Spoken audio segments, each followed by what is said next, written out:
नमस्कार दोस्तों, मेरे चैनल पर आपका स्वागत है। दोस्तों, जैसा आपको अगर आप मेरे चैनल फॉलो कर रहे हैं तो आपको पता होगा कि मैं अभी फिलीपींस में हूँ। तो आज मेरे साथ बहुत ही अच्छे मेरे दोस्त मनीष, जो फिलीपींस में हैं। अभी कितने साल हो गए मनीष? 15 years 15 साल हो गए हैं यहाँ पे। और ये इनके साथ में थोड़ा आपके साथ जो कोई इंडिया से यहाँ कोई आना चाहता है या वेस्ट से भी जो अपने इंडियन देसी भाई यहाँ आना चाहते हैं, तो थोड़ा सा हम इनके एक्सपीरियंस का फ़ायदा उठाएंगे कि 15 साल में इन्होंने फिलीपींस में क्या देखा, क्या सीखा। तो मनीष एक्चुअल में आईटी प्रोफेशनल है, इनकी फैमिली यही है, इनकी वाइफ भी फिलीपींस से ही है और एक इनका बेटा भी है। और ये मतलब यहीं से काम करते हैं सब कुछ और यहीं सेटल्ड है। तो एनीवे दोस्तों, तो उनका एक चैनल भी है मनीष का, Indiano in the Philippines. Indiano in the Philippines या इंडियानो in the Philippines. हाँ, तो उसका मैं लिंक भी डाल दूंगा। तो आपको फिलीपींस की जो भी जानकारी चाहिए, वीज़ा की जानकारी और यहाँ रहन सहन की को सारी बातें उस चैनल पे हैं। तो और मैंने भी उस पर भी एक वीडियो हमारे अपलोड किया है, वो बिल्कुल अलग वीडियो है, तो वो भी आप जरूर देखिए और सब्सक्राइब कीजिए। तो Manish, thank you very much and welcome to the channel. Yeah, hello, how are you, all of you? Hi. हाँ, तो मनीष 15 साल हो गए। तो अगर आप 15 साल से यहाँ रह रहे हैं तो इसका मतलब कुछ ना कुछ फिलीपींस में आपको अच्छा लगा ही होगा, तभी आप रह रहे हैं 15 साल से। एक्चुअली फॉर मेरे लिए सबसे बेस्ट है कि ज़्यादा भीड़ भाड़, आराम से आप जाओ, आराम से। मतलब जैसे कि इंडिया में है कि इंडिया ऐसा नहीं कि इंडिया बेकार, ऐसा हमारा देश है सबसे अच्छा है। बट ये है कि जैसे कि ज़्यादा अगर आपको भीड़ भाड़ पसंद नहीं है, ज़्यादा किसी के मतलब कि इसी की वो लाइफ में वो इंटरफेरेंस नहीं है कुछ करना, तो better the Philippines very good. यहाँ पे आराम से चिल हो जाओ, अपना काम से काम हो, पैसे अगर आपके पास जॉब है, अच्छी सैलरी है, तो इज द बेस्ट वो कंट्री टू लीव। क्योंकि यहाँ पे ज़्यादा भीड़ भाड़ भी यू से एंड ज़्यादा भी मतलब एक तो इंडिया में ये भी कि थोड़ा सा धूल धाल उसका भी है, तो मेरे लिए खासकर मेरे लिए इम्पोर्टेंट ये था स्टार्टिंग में। But when I travel and like traveling here and I meet the people around so many the food, so I like everything. So but when I move here, this is the basically important. But Manish, एक बात मैं आपको नहीं करता हूँ, sorry, मैं तुमको क्योंकि मैं जब दिल्ली में था अभी आने से पहले नवंबर में, उससे पहले मैं 6 महीने मतलब मैं सोच रहा था रिटायर होने की इंडिया में। तो मैंने भी ये फर्क जाना कि एक तो यहाँ पे जो दिल्ली वाला जो 24 घंटे का जो हॉर्न है वो तो बिल्कुल भी नहीं है, ठीक है। हालांकि ट्रैफिक में ये नहीं बोलूंगा यहाँ के लोग कोई बहुत ज्यादा ट्रैफिक, मतलब फिर भी इंडिया से बहुत बेटर है। और दूसरा एक और मैं चीज बोलूंगा, जो आपने पॉपुलेशन की बात करी, हालांकि metro Manila is a big major city, but अगर आप दिल्ली से कंपेयर करें कोई कंपैरिजन ही नहीं है। मतलब इतनी बड़ी सिटी होने के बाद भी इतनी बड़ी पॉपुलेशन नहीं है। तो मैं वो धक्का मुक्की और उसकी भी बात मैं बिल्कुल एग्री करता हूँ, और डस्ट की भी बात एग्री, मतलब मक्खी में है पर इतने नहीं है जैसे। और चिल रहना, और लोग जो रहते हैं बस स्माइलिंग, आप किसी से भी चाहे छोटा सा भी हो या उससे भी वो भी बोलेगा हेलो हाय पो, तो आपको लगता है कि यार एग्रेसिव नहीं है कि यार you are talking with means आप एक इंसान से बात कर रहे हैं। इंडिया में किसी ने शोल्डर पुश कर दिया तो दिस आई नो से against India, but still this that's. और मेरे को ये लगा जब अभी हम 8 घंटे की ट्रिप करके हम गए थे इलोकोस सुर, जो बिल्कुल नॉर्थ है मनीला के, तो बहुत अच्छा था वहाँ बीच पे और सब, उसका भी मैं वीडियो डालूंगा। बट मैं एक बात बताता हूँ आपको कि इंफ्रास्ट्रक्चर वाइज मेरे को नहीं लगा कोई ये बैकवर्ड है। मतलब आई वुड से इंडिया और फिलीपीन मोर और लेस बराबर ही है मेरे को लगा, है ना। तो यहाँ बिजली वगैरह जाती है जैसे बिजली तो मेरे ख्याल से मैंने अपने 15 I never see, only sometime when they have a repair to do something, otherwise never. हाँ, और तो देखिए जब मैंने इनके वीडियो हम एक्चुअली में यूट्यूब के थ्रू मिले, क्योंकि मैं फिलीपीन में रिसर्च कर रहा था तो इनका वीडियो आया, फिर मैंने इनको रीच आउट किया, फिर हमारी दोस्ती हो गई। तो अब मैं यहाँ हूँ, तो मैं एक और आपको बात बोलूँगा कि ये बोलते थे कि कॉस्ट ऑफ लिविंग जब कंपेयर करते थे, अभी मैं इंडिया से होके आ रहा हूँ तो ये खुद ही बता देंगे, वैसे तो उनको ज़्यादा एक्सपीरियंस है। तो पहले आप ही चलिए बता दीजिए कि आपको क्या लगता है कॉस्ट ऑफ लिविंग। ऐसा है कि अगर आप मेन सिटीज में रहते हैं, जैसे सीबू हो गया, जैसे आपका मेट्रो में हिला हो गया, यहाँ पे जो लिविंग कॉस्ट जो है, अगर आप एक नॉर्मल लाइफ भी जीना चाहते हैं अच्छे से, मतलब ठीक ठाक, तो कम से कम आपको 60,000 इंडियन रुपीस इससे नॉर्मल है। जैसा कि आप कोई फैंसी नहीं, कोई ज्यादा एवरेज लाइक, तो ये आपका नॉर्मल है कि आप अपनी फैमिली के साथ 3 या 4 पीपल, मतलब अगर आप इंडिया के हैं और खाना बना रहे घर में ये है, इस हिसाब से बता रहा हूँ मैं। और अगर आप एक अच्छी प्रोफाइल, एक स्टैंडर्ड लाइफ जीना चाहते हैं जिसमें आपका वो ट्रैवलिंग भी हो और अच्छे आपके अच्छे स्कूल में भी पढ़ो, तो कम से कम आपको 1 लाख से अबव मिनिमम कॉस्ट शुड भी 1 लाख होनी चाहिए। उसके बाद तो आप अपने जितने भी आपके एक्सपेंसिव है, जितने भी आपके शौक हैं या उसके हिसाब से आप उसको ऐड करते जाइए। हाँ, मेरा जो है ना, जैसे कि कन्वर्ट करते हो आप, एक फिलीपीन पीसो जो बनता है, एक 100 रुपीज इक्वल टू 100 पैसो इक्वल टू 120 130। सो 130। तो मैं ये बोलूंगा जितना ये डिफरेंस है ना, इतना ही महंगा फिलीपींस है, आप ये लगा के चलो। और अगर आप वेस्टर्न फूड खा रहे हो, जैसे कि आप यूरोप से और ऑस्ट्रेलिया का, और जैसे आप जाके खाते हो, तो नेचुरली यार लेते हो मार्केट से, सुपर मार्केट से, तो नेचुरली वो तो महंगा होगा क्योंकि इंपोर्ट होता है, इंडिया में तो इतना आता नहीं है फूड स्टफ। तो उस हिसाब से मैं कहूँगा आपको कि उतना ही डिफरेंस है जितना करेंसी में डिफरेंस है। अगर आप लोकल सब्जियां खरीद रहे हो, लोकल मीट खा रहे हो, फिश खा रहे हो, इतनी मतलब मैं ये नहीं बोलूँगा कि महंगा है, अफोर्डेबल है। अगर आप इंडिया में से भी आ रहे हो तो अफोर्डेबल। फॉर मेरा एक फॉर्मूला है, सिंपल है। कोई पूछता है कि इंडिया का जो महंगा है या फिलीपींस, तो मेरा फॉर्मूला ये है कि जिस तरीके की अगर आप इंडिया में रह रहे हो लाइफ, जिस तरीके की लाइफ आप इंडिया में रह रहे हो, उसको 3 टाइम्स फिलीपीन से वो कर लो, उतना ही पैसा आपको यहाँ पे चाहिए। अगर आपकी लाइफ इंडिया में 20,000 रुपये है तो उसको 3 टाइम्स कर लो, 60,000 रुपये इधर रहने के लिए। Simple 3 times. So it's also same like 100 to 1/3। और नेचुरली हम इसमें मेडिकल की बात तो करी नहीं है क्योंकि वो अलग वीडियो हो जाएगा, वो तो अलग ही है। वो अलग वीडियो है मेडिकल का, क्योंकि मेडिकल भी यहाँ पे इंडिया से तो कम से कम मेरे को दवाइयाँ भी महंगी लगी, और ये जो डॉक्टर के पास जाते हैं वो भी मेरे को महंगा लगा। तो चलो वो तो बात की वीडियो है। तो एक तो आपने बताया, तो ये जैसे मैंने बोला, और आपको क्या अच्छा लगा फिलीपीन में जो इतने साल हो गए रहते हुए, आप you are working here, your son goes to good school also way, तो जनरली अब इतने साल हो गए तो कुछ तो अच्छा लगा होगा, you calling it a home. और क्या अच्छा लगा? नहीं, फिलीपीन में कह रहा हूँ कि फिलीपीन में सबसे अच्छी बात है कि जो बेटर है कि लोगों मतलब रहने, या कि जो लोगों की स्माइल, मतलब यहाँ पे चिल आउट है, वो चिल आउट है, वो रिस्पेक्ट देते हैं कि आप कैसे हो, आपका कोई आपका देखने में कैसे हो, आपकी मतलब आपका मतलब एक होता है ना कि जैसे इंडिया में ये है कि यार कोई अगर बच्चा मतलब कि या आदमी हो या औरत, आदमी दोनों स्माइल करते हैं आपको, चाहे आदमी हो या औरत, ये नहीं कि हाँ ये है यहाँ पे। Then they appreciate if अगर आप किसी को 100 भी टिप दे दो तो he will so happy, he will say thank you bro. India में आप अगर किसी को 50 भी दे दो तो उसका भी वो पीछे नहीं कहता कि भाई थैंक यू सर्जित है, थैंक यू। तो ये एक बात तो ये कि यहाँ के जो लोग हैं अप्रिशिएट करते हैं आपका जो एफर्ट होता है।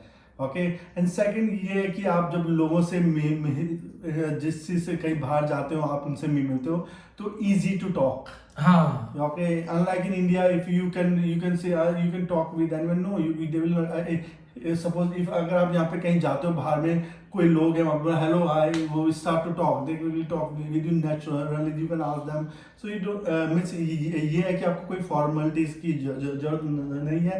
एंड थर्ड जो मुझे लगा कि यहाँ पे लोग जज नहीं करते।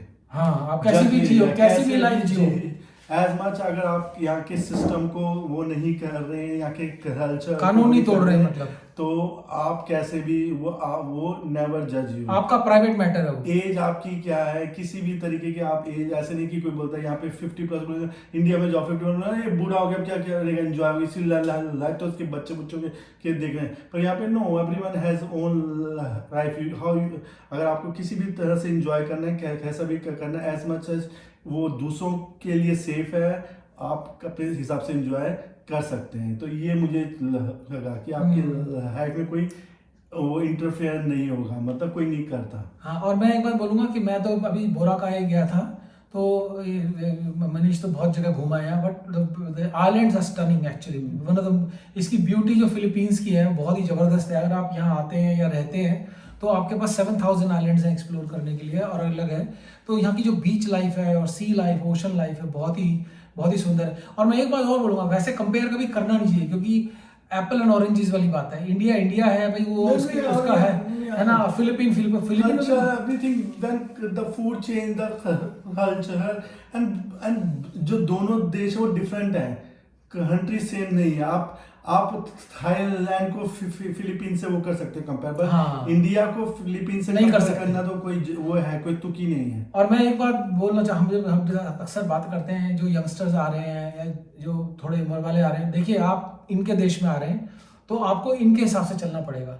आप वो इंडिया वाला कि हम यहाँ इंडिया में ये नहीं कर सकते थे, वो यहाँ नहीं कर, वो आपको छोड़ना पड़ेगा। जो जैसा देश है उसके हिसाब से ही आपको फॉलो करना पड़ेगा, तो आप अच्छी तरह से इंटीग्रेट हो जाएंगे यहाँ, क्योंकि लोग फ्रेंडली हैं आपके साथ। मैं ना सारे फ्रेंडली, मैं ये नहीं बोलने का, पर जनरली ये कल्चर जो सोसाइटी का बहुत अच्छा है, रूड नहीं है, अग्रेसिव नहीं है, कोई आपको ऊंची आवाज में बोलता मिलेगा ही नहीं आपको यहाँ पे। कोई गाली गलौज जैसे वो सुनने को मिल जाता है यहाँ, गाली गलौज कोई मतलब ऊंची आवाज तो मिलेगी नहीं आपको देखने को, मतलब इतने मतलब इस टाइप का कल्चर है।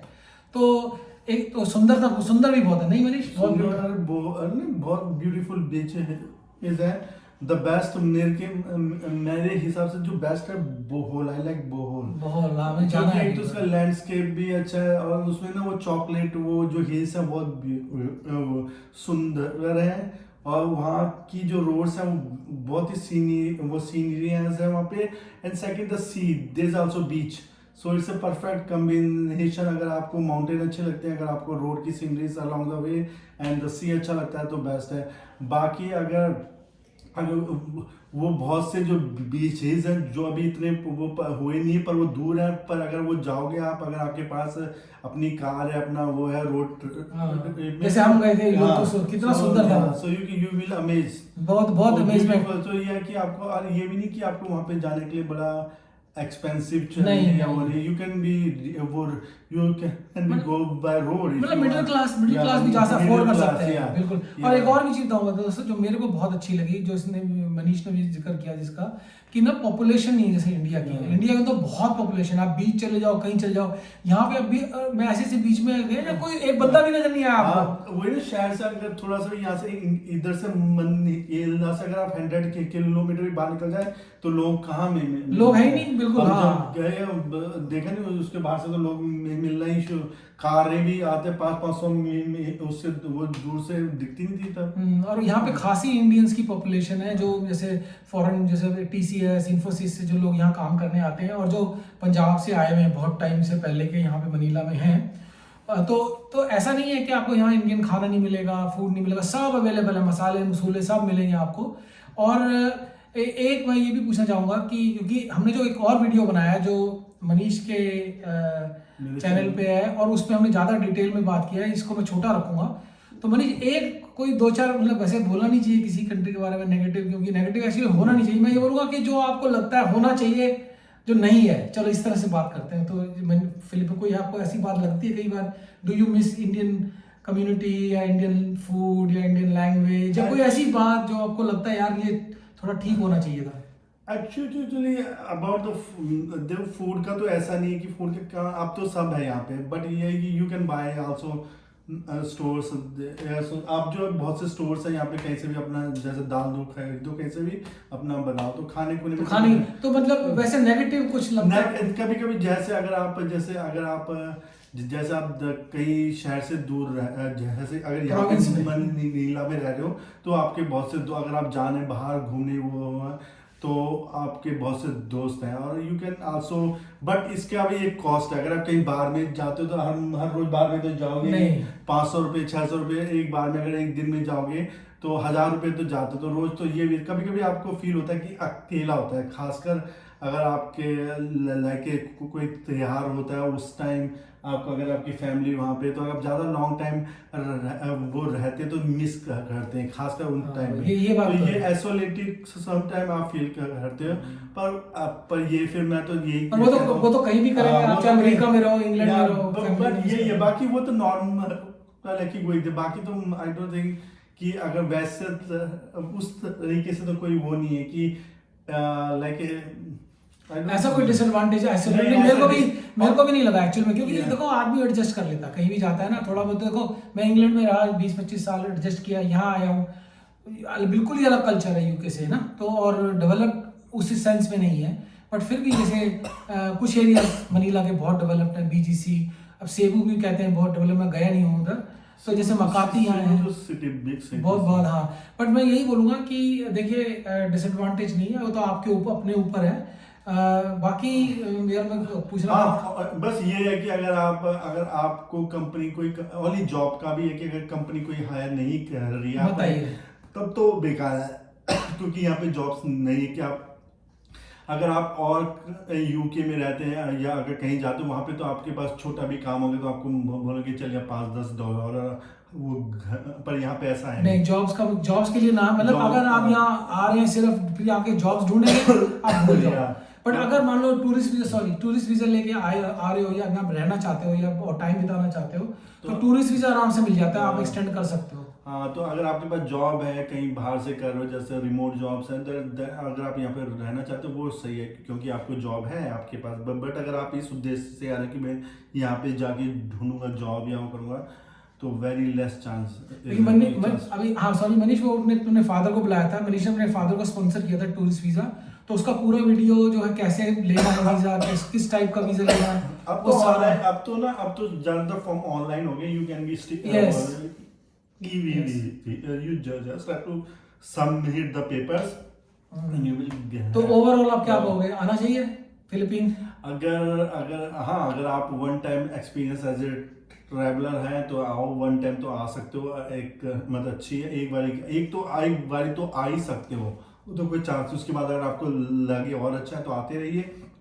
और जो यहाँ पे रहने के लिए आना चाहते हैं या जो यहाँ पे रहना चाहते हैं या उनकी वाइफ है या वो है उनके लिए तो बहुत अच्छा ही है कि आपको कोई वो नहीं है कि आपका अपना घर है, उसकी फैमिली है, सब है। बट ये है कि जॉब अगर आपके पास है तब तो बहुत अच्छा है, मतलब तब तो कोई टेंशन है ही नहीं। Best place to live. अच्छा, मैं बस खत्म करेंगे क्योंकि देख रहा हूँ वीडियो लंबा हो जाएगा। मैं एक ही बात बोलूंगा, देखिए हम जब बात कर रहे थे इंडियन की, अभी पीछे यहाँ पे बहुत ही सुंदर हरे कृष्णा वालों का मंदिर खुला है जो मैं मनीष के वीडियो में बोलना भूल गया था, मेरे दिमाग में था, पर अभी बोल देता हूँ। इतना सुंदर मंदिर खुला है, तो वहाँ कम्युनिटी है, अगर आप मिलना चाहते हैं, जाना चाहते हैं, मंदिर वहाँ है। तो यहाँ पे सारी फैसिलिटीज़ हैं, अगर आप आने चाहते हैं और यहाँ पे घुल मिल के और मतलब इनके कल्चर को अडाप्ट करना चाहते हैं तो बहुत ही सुंदर जगह है। और देखिए मैं चलते चलते एक ही बात बोलूँगा, मैं यहाँ सिर्फ 20 दिन के लिए आया था, 1 महीने के लिए, अब मेरे को 4 महीने होने वाले हैं। कहते हैं ना कि हाथ कंगन को आरसी का, वो वाली बात है। मैं 1 महीने के लिए आया था, 4 महीने हो गए, तो आप समझ सकते हैं कि मेरे को अच्छा नहीं लगा होता तो मैं यहाँ रुकता क्यों। तो बस अभी यही खत्म करते हैं, मैं और ऐसे कॉन्वर्सेशंस और ऐसी वार्तालाप और डिस्कशंस लेके आता रहूँगा। थैंक यू दोस्तों। मनीष का भी चैनल सब्सक्राइब कीजिए, मेरा भी चैनल सब्सक्राइब कीजिए, और कोई सवाल है, कोई प्रश्न है, कोई क्वेश्चन है तो ज़रूर पूछिएगा, हम जवाब देने की पूरी कोशिश करेंगे। थैंक यू दोस्तों, take care and God bless.